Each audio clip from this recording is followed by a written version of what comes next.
Hello दोस्तों, मैं लोकेश दहिया आप सभी का स्वागत करता हूं दहिया सॉल्यूशन यूट्यूब चैनल पर। यूपी पुलिस 2024 के लिए जीके जीएस और विद करंट अफेयर के 2024 के क्वेश्चन के साथ सेट नंबर 22 रहेगा। ये इम्पोर्टेंट क्वेश्चन है। अगर अच्छे लगे तो एक लाइक कर देना। अगर आपको चैनल उपयोगी लगे तो चैनल को सब्सक्राइब कर सकते हैं। सोमवार से शनिवार डेली रात 8 बजे ये क्लास होती है। तो बिना देरी से फर्स्ट क्वेश्चन से शुरू करेंगे।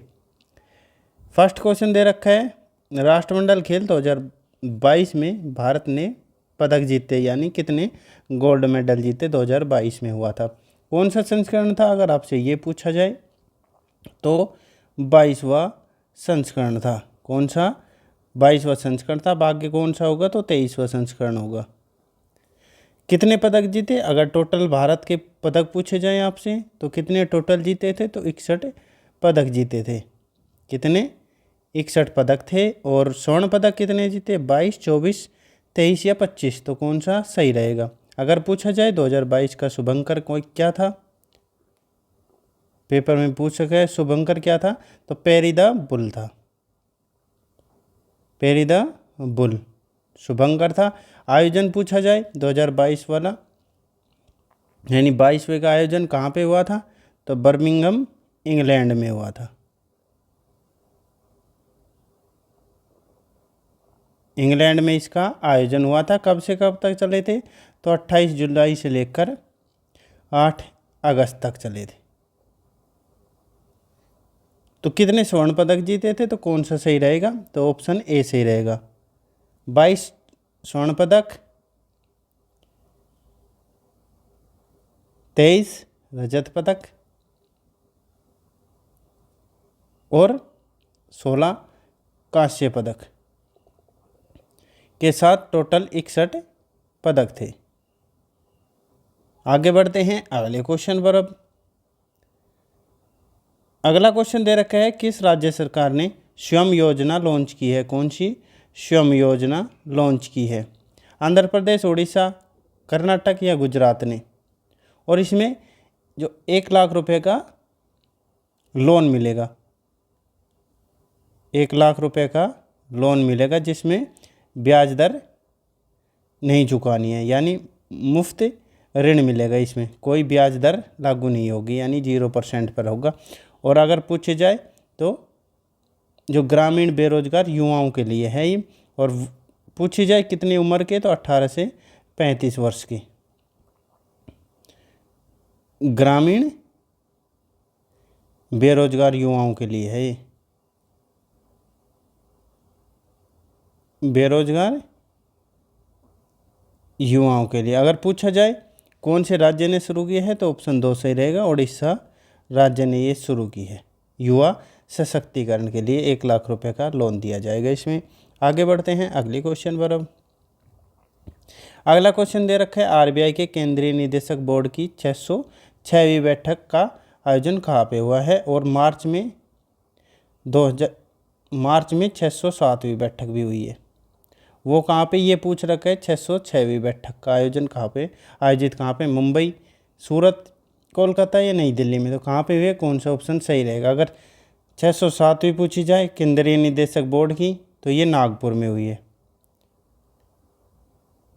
यानी ये हुई है 22 मार्च को। और ये फरवरी की करंट अफेयर है। तो कौन सा सही रहेगा अगर पूछा जाए तो ऑप्शन 4 सही रहेगा, नई दिल्ली में हुई है। अगर अब आगे पढ़ते हैं, अगर आरबीआई के बारे में क्वेश्चन पूछे जाए, यानी रिजर्व बैंक ऑफ इंडिया, इसकी स्थापना कब हुई थी तो अधिनियम पूछा जाए आपसे, अधिनियम कौन सा था तो 1934 का अधिनियम। और स्थापना कब हुई थी अगर स्थापना पूछी जाए आपसे तो 1 अप्रैल 1934 का अधिनियम था 1934 का। और 1 अप्रैल 1935 को इसकी स्थापना हुई थी। उस समय मुख्यालय कहाँ पे था तो उस समय कोलकाता में मुख्यालय था। 1937 में फिर मुख्यालय चेंज करके कहाँ पे कर दिया गया। अगर आपसे पूछा जाए तो अविस्थायी रूप से कहाँ पे है तो ये मुंबई में है। 1937 में कर दिया गया था। अगर पूछा जाए वर्तमान में जो गवर्नर है वो कौन है, यानी कौन से नंबर के तो 25वें हैं। कौन है? तो शक्तिकांत दास। अगर आपसे पूछे जाए प्रथम गवर्नर और प्रथम भारतीय,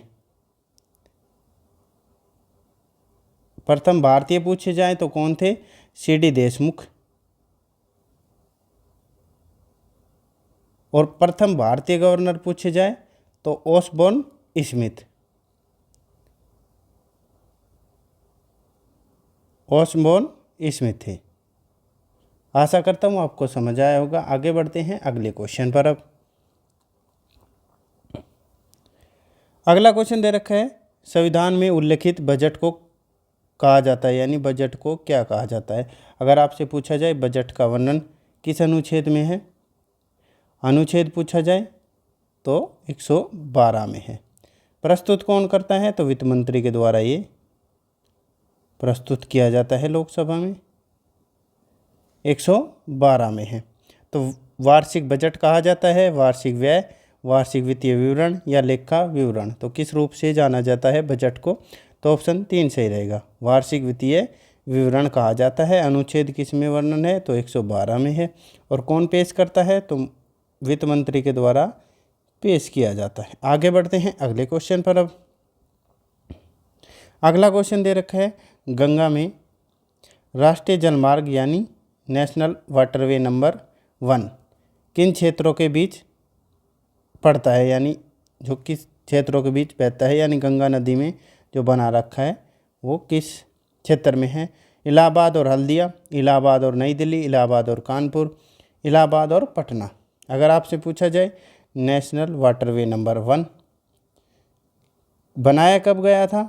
अगर ये पूछा जाए तो 1986 में बनाया गया था। अगर पूछा जाए कितने किलोमीटर लंबाई है तो 1620 किलोमीटर इसकी लंबाई है। तो कहाँ से कहाँ तक है? तो ऑप्शन 1 सही रहेगा, इलाहाबाद से लेकर हल्दिया तक ये फैला हुआ है। अगर पूछा जाए नेशनल वाटरवे नंबर 2 ये कहाँ से कहाँ तक? और ये जो पहला वाला है ये गंगा नदी पर है और दूसरा ब्रह्मपुत्र नदी पर है। किस नदी पर है? दूसरा ब्रह्मपुत्र नदी पर है। अगर किलोमीटर पूछे जाए कितने किलोमीटर, तो 891 किलोमीटर, 900 नहीं 891 किलोमीटर। और कहाँ से कहाँ तक? तो धुबरी से लेकर सदिया तक, धुबरी से सादिया ये फैला हुआ है। आशा करता हूँ आपको समझ आया होगा। अगले क्वेश्चन पर चलते हैं।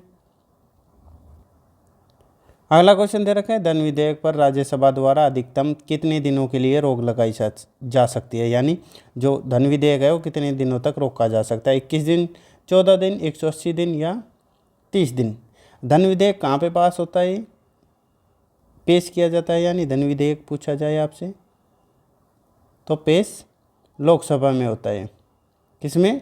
लोकसभा में। फिर स्वीकृति लेने के लिए 14 दिन के अंदर अंदर, यानी ऑप्शन 2 सही रहेगा, 14 दिन के अंदर अंदर जो वापस करना होता है ये लोकसभा को। अगर पूछा जाए धन विधेयक किस अनुच्छेद के अंतर्गत वर्णन है इसका, तो 110 में।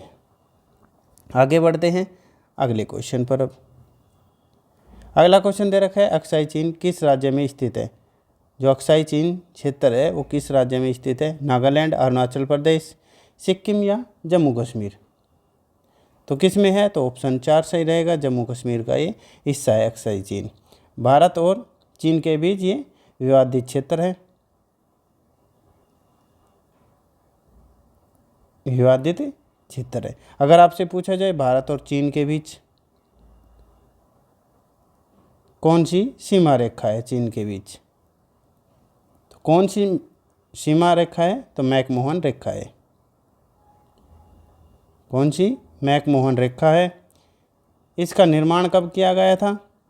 तो 1914 में किया गया था, 3 जुलाई 1914 में। अगर पूछा जाए किस समझौते के तहत किया गया था, तो शिमला समझौता हुआ था। कौन सा समझौता? शिमला समझौता हुआ था 1914 में। किसका क्षेत्र है अक्साई चीन? तो जम्मू कश्मीर का क्षेत्र है। आगे बढ़ते हैं अगले क्वेश्चन पर। अब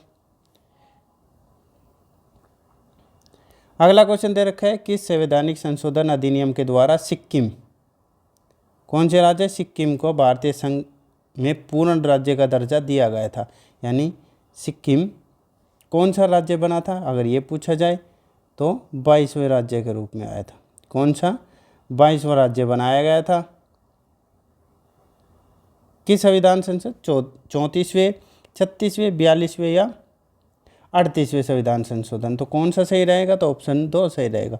36वें संविधान संशोधन 1975 में। कौन सा राज्य बनाया गया था, तो 22वां राज्य बनाया गया था। 42वां संविधान संशोधन 1976 में हुआ था। इसमें मौलिक कर्तव्य जोड़े गए थे। मौलिक कर्तव्य जोड़े गए थे कितने, तो 10 जोड़े गए थे। कितने, 10 जोड़े गए थे। वर्तमान में कितने हैं, तो 11 है। 86वें संविधान संशोधन 2002 के तहत 11वां जोड़ा गया था। अगर पूछा जाए 42वें संविधान संशोधन 1976 में प्रस्तावना में 3 शब्द भी जोड़े गए थे। 3 शब्द जोड़े गए थे। कौन कौन से, अगर ये पूछे जाए आपसे, तो समाजवादी, धर्मनिरपेक्ष यानी पंथ निरपेक्ष और अखंडता शब्द जोड़े गए थे। आशा करता हूँ आपको समझ आया होगा। आगे बढ़ते हैं अगले क्वेश्चन पर। अब अगला क्वेश्चन दे रखा है, प्रसिद्ध हिंदू मंदिर कोणेश्वरम किस देश में स्थित है। किसका मंदिर है, तो ये हिंदू मंदिर है। तो किस भगवान का मंदिर है, अगर पूछा जाए तो शिव का मंदिर है ये। किसका, शिव भगवान का मंदिर है। किस राज्य, किस देश में है राज्य, किस देश में, पाकिस्तान, भूटान, श्रीलंका या नेपाल में। अगर नेपाल का पूछा जाए तो पशुपतिनाथ मंदिर है। कौन सा, पशुपतिनाथ मंदिर, ये काठमांडू में स्थित है, नेपाल में। तो कौन सा है, कोणेश्वरम जो भगवान शिव का मंदिर है, किस देश में है, तो ऑप्शन 3 सही रहेगा, श्रीलंका में है ये मंदिर। भूटान में कौन कौन से मठ है, तो जोखांग मंदिर है एक, तो जोखांग मंदिर भूटान में स्थित है। और दूसरा पूछा जाए आपसे तो टेंगो मठ का संबंध किस देश से है, तो ये भी भूटान से। आगे बढ़ते हैं अगले क्वेश्चन पर। लास्ट क्वेश्चन है हमारा, किस अभ्यास का 12वां संस्करण विशाखापट्टनम में 19 से 27 फरवरी तक आयोजन किया गया। कौन सा संस्करण, अगर पूछा जाए तो 12वां संस्करण था ये, 12वां संस्करण था। कौन सा अभ्यास था, मिलन अभ्यास, अर्जुन अभ्यास, मैत्री अभ्यास या सिंधु अभ्यास, तो कौन सा सही रहेगा, तो ऑप्शन ए सही रहेगा। कौन सा था, मिलन अभ्यास 2024 था, यानी मिलन 2024, मिलन 24 अभ्यास था। और किसका था, तो ये नौसेना का अभ्यास था, नौसैनिक अभ्यास था। किसने, कितने देशों की सेनाओं ने भाग लिया था, तो 50 देशों से अधिक की सेनाओं ने भाग लिया था इसमें। अगर आपसे पूछा जाए जो वर्तमान में अभी 2024 में एक युद्ध अभ्यास हुआ था, लेमितिये युद्ध अभ्यास, किस किस देशों के बीच हुआ है, अगर आपसे पूछा जाए 2024 वाला लेमितिये युद्ध अभ्यास, तो किसके बीच हुआ है, भारत और सेशल्स के बीच। आयोजित कहाँ पे हुआ है, तो ये आयोजित सेशल देश में हुआ है। ये थे हमारे क्वेश्चन। आपको कैसे लगे, अगर अच्छे लगे हो तो एक लाइक करना। अगर आपको चैनल उपयोगी लगे तो चैनल को सब्सक्राइब कर सकते हैं। आपका दिन शुभ हो। धन्यवाद।